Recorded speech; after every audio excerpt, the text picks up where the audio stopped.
I'm trying to help somebody today. I'm going to go ahead on and lie and say, I'm so-and-so, so-and-so, and they supposed to be getting some money, so I get their money instead of them. And then I act like when they ask what happened with the money, I don't know what you're talking about. It wasn't me.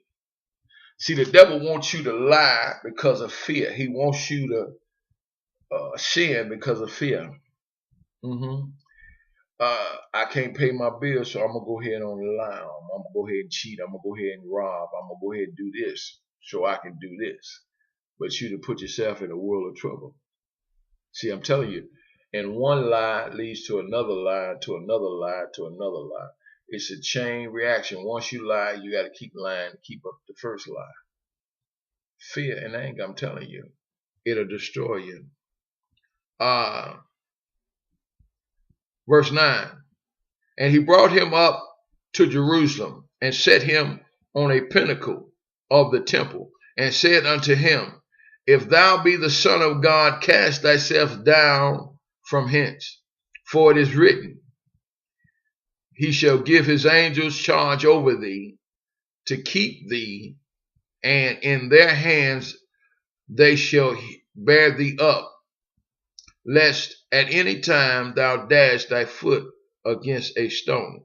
And Jesus answered and said unto him, It is said, Thou shalt not tempt the Lord thy God. Again, Jesus comes right back and he said, Look, I'm not going to try God on that because that's not necessary. I don't need to throw myself down to prove anything to you that God going to save me. We know God will save me, but we're not going to do that because I have nothing to prove to you.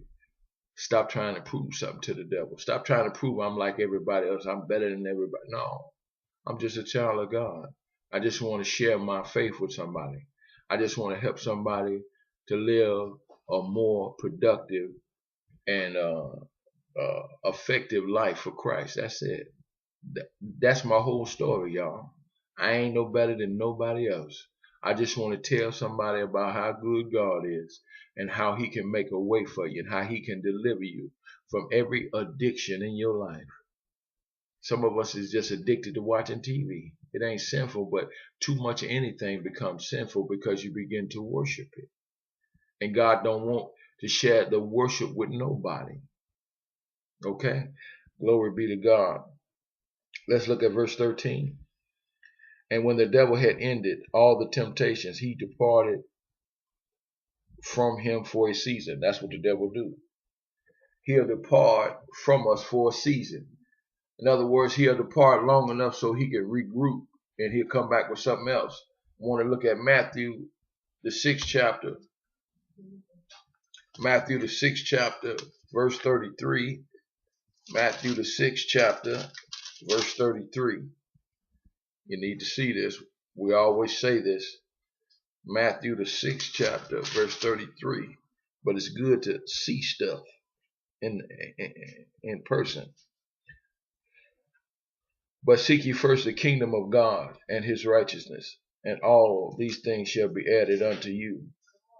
You don't have to fear nothing. You don't have to get angry over nothing. Why? Because if I do what God say first, like I told my family this morning, I done started getting up a half an hour early so I can be with God, study, get myself ready for my day, get into the word, pray, meditate, let God speak to me so when I get ready to get out in those streets, I know exactly what to do and what not to do, how to glorify him and what not to do. The devil is waiting on us to get out of the secret place. The devil wants us to operate outside the will of God. That's the secret place. When you are obeying God, you are in a protective shield. That's why I said last week, no holes in my armor. What I was speaking about was that you are in a place where you are not committing sin habitually, which means that a habit, smoking cigarettes is a habit, pornography is a habit, overeating is a habit, lying every day is a habit, being mean to people on purpose is a habit, trying to set people up at work, stealing money from your job, stealing stuff from your job, stealing stuff, period, wherever it might be. is a habitual habit. Cheating on your wife is a habit. Being mean to your brother, your sister, hiding stuff from them is a habit. Hiding stuff from your mother and father, they looking for something, you didn't hid it from them, is a habit. Mistreating people in your neighborhood is a habit. You doing it on purpose, in other words. It's habitual. You do it over and over and over again, and you know what you're doing is wrong, but yet you get this joy from doing it. That's because it's a demonic spirit that has infiltrated your life that's causing you to do this.